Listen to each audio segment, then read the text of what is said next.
So tonight, West Ham take on Palace at the London Stadium. So tough game, I reckon. Tough game. Closely matched teams, I feel. They are closely matched teams. Over the recent history, recent few seasons, we've leapfrogged each other in the league. So we are evenly matched. Hodgson's doing a good job there, really. They're quite a resilient team. They've proven that by their current, draw with Spurs. That was a good performance. They've done well. They've got some dangerous players. That Eze, he's a good player they got from QPR. Hopefully Benrahma can tip the players on how he likes to play. But having played against him for Brentford last season, so you might give him a bit of a wink to some of the players. But he's going to be dangerous. He is going to be dangerous. And the other fella there that's going to be dangerous is Zaha, because he's quick, and he comes in at the far post. So he's a good player, that Zaha. So he could be dangerous. So the boys at the back are going to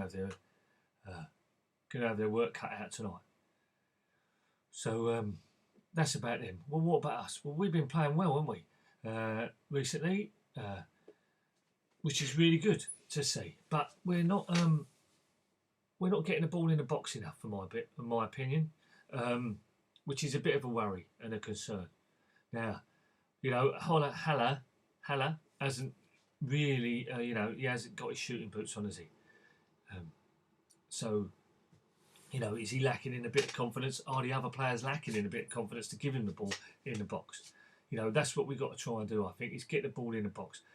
Recently, in a few games, the last few games I've seen is shooting outside the box, long distance, which to me, you get the odd wonder goal, like the one against Spurs, which is always wonderful, but they're very few and far between, aren't they, really? You want them having shots inside the box. Set pieces we're doing brilliantly, aren't we? Brilliant. Very dangerous at set pieces, corners, free kicks. So, long may that continue. So if we get one in and around the box, a free kick, then we could have a chance of scoring there. But I'm sure Palace have done their homework about that. Hodgson as a club manager, he's very good. So it's going to be a tough battle in the midfield as well. Their midfield player, he's very good.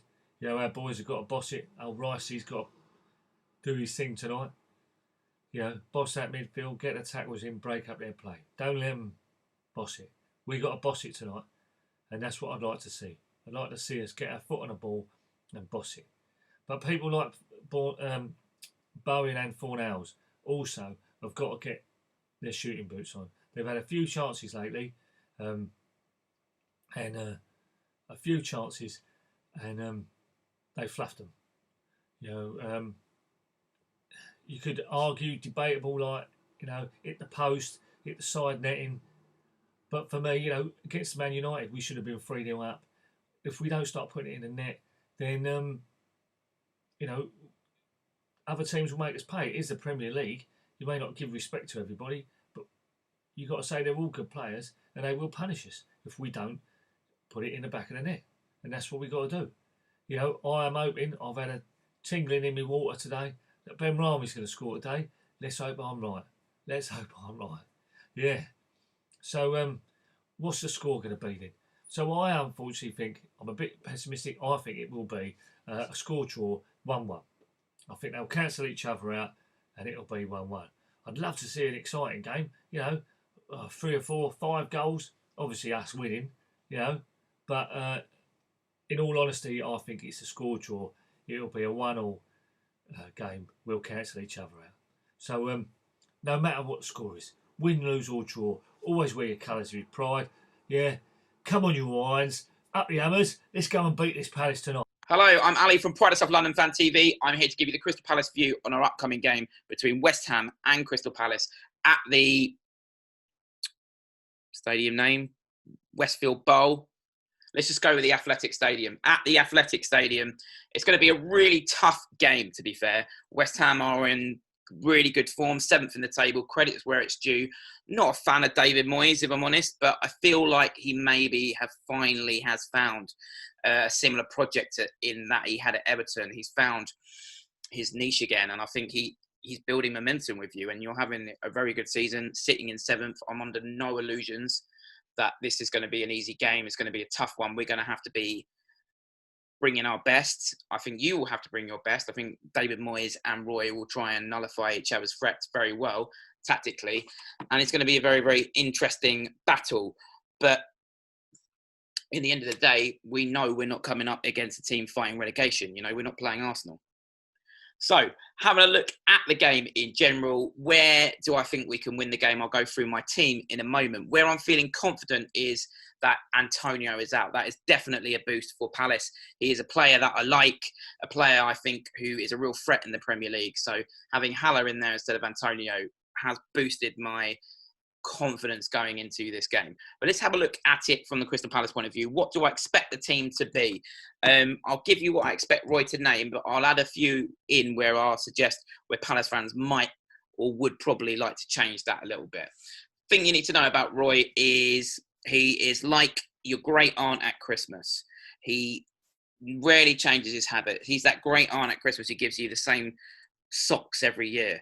He doesn't change his habits, and he probably will go with the same team that he's gone with against Tottenham and West Brom, based on the fact that we beat West Brom 5-1. Admittedly, we did get a bit of help with the sending off, but played very well in the second half there. And also, we've just drawn with the league leaders, Tottenham, with a really good second half against Spurs at the weekend. So expect him really to name the same side. So that will be Vicente Guaita in goal. Some incredible saves at the weekend. They did make a mistake, but came back out with an outstanding save, in particular at the end from a free kick. So expect him to be in goal. At right back, Nathaniel Klein, who has been an absolute snip on a free, showing really why Liverpool signed him in the first place and why he's got England caps.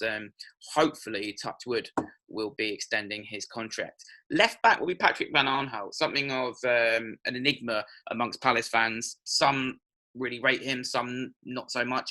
I'm kind of in the middle, but this is an area I think where you could win the game. Patrick Van Aanholt, very good going forward, but can be caught out of position, isn't always quick to get back. And this is where I'm worried. Can Bowen or Benrahma find a pocket in behind Patrick Van Aanholt and do some damage with a goal or an assist? So an area there where I think you could win the game is probably somewhere where David Moyes will be targeting will be that our left back, Patrick Van Aanholt. A lot of Palace fans would prefer Tyrick Mitchell in there, who started the season he's come through our academy. But Roy has gone back to Patrick Van Aanholt. So an area really where you could exploit. Centre-backs will be Kiate, your former player, been a revelation at centre-back. Expect him there alongside Gary Cahill, who has been really, really decent since he came from Chelsea and still got a lot to offer. That's what I expect. The only way I could see Cahill coming out of the team is if Roy doesn't think he's capable of playing 3 games in a week, in which case you might see another former player, James Tompkins, come in, who has always been very good for us. A lot of Palace fans always wondered why West Ham decided to sell James Tompkins. The only reason really he's fallen out of the team is because of injury. I don't know why he's been out for so long, really. It's been a bit of a mystery to me. I don't know. Maybe we've got Matt Hancock running the medical department on James Tompkins, because I'm expecting him back for a while, and hopefully I think we probably won't see him back properly until the FA Cup game start of January against Wolves. But expect Kiate and Cahill at centre back. Going into the midfield, you will see Jeffrey Schlupp on the left midfield role. Can sort of very, very versatile. That's what I'd say about Jeffrey Schlupp. He can sort of drop back and should probably do more of this to protect Patrick Van Aanholt. Can also drift in the middle and help us in some stages of the game, have 3 in that central midfield, can do that role well, but is also very good going forward. And you will see him sometimes switching positions with Wilfried Zaha. And as he proved at the weekend when he got the equaliser against Tottenham, can be effective from a forward position as well. Right-hand side, you will get Eze, real quality. One of those players who you just look at and you think this guy is going far. Genuine pleasure already to have him in the Palace team. Very good from free kicks. Someone who can dictate play for us. Someone who David Moyes admitted West Ham wanted but couldn't afford at one stage in the summer. Thankfully, he didn't get him, because you've seen down there what David Moyes does with young fair players, with how he treated Wilfried Zaha in their time at Man United. So thankfully, Eze, and I think Eze, to be fair, has South London roots, so I think it was always going to be his destination. But he will be a massive difference to us from when you faced us last season, and he will be flexible. Don't expect that right-hand side role to be fixed. He will rotate with Schlupp and also be transitioning with Wilfried Zaha at times into a more central role. So Wilfried Zaha will be in the centre, and that is another massive change to us. So much more effective from there than last season. His stats have already improved. If you look at Aubameyang for Arsenal, who's been played more predominantly on the left-hand side, they've kind of had a role reversal, Wilfried Zaha and Aubameyang. Zaha's gone from the left to the centre. Aubameyang's gone from the centre to more of a left-hand side role this season, and their stats have reversed. The difference is, when Wilf was on the left, firstly, we didn't have Schlupp fit for a lot of the season. We didn't have an Eze, and Townsend was out of form as well.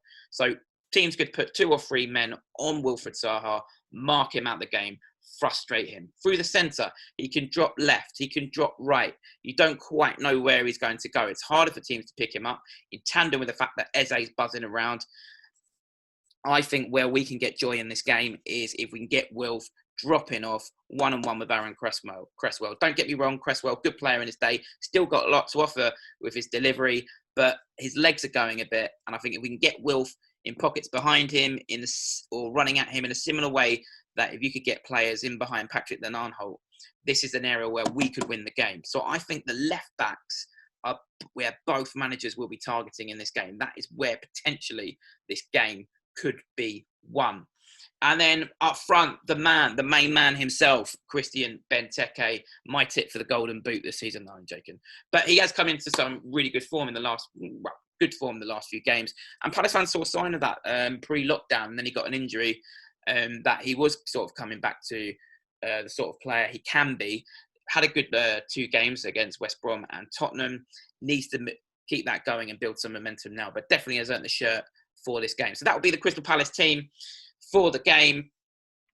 I think prediction-wise, I'm going to go for Crystal Palace 2, West Ham 1. I think we'll just shade it. I think will be the difference, but a very tight game. And I do think both teams are going to go on to have quite good seasons. Obviously, West Ham are sitting 7th, so a defeat for you, or a defeat for us, to be fair, won't be the end of the world. We're still going to be above Arsenal. Check me out, Pride of South London Fan TV. A couple more videos where I go into more detail on Wilfried Zaha. One called Wilfried Zaha: The Truth Behind the Stats, going into why more on the reasons as to why I think he has improved on his stats this season, and also another one, Wilfried Zaha, a Man United flop, exposing the myth, looking at his time at Man United. Anyway, wish you all the best. Apart from tomorrow, where obviously I hope we win. That's me. Pride of South London Fan TV. Check it out. Press that subscribe. For West Ham fans everywhere, this is the ultimate football app for you. Never miss a thing with the latest West Ham news, gossip and social stories as they break. Download the free COY Irons app now from the App Store and Google Play.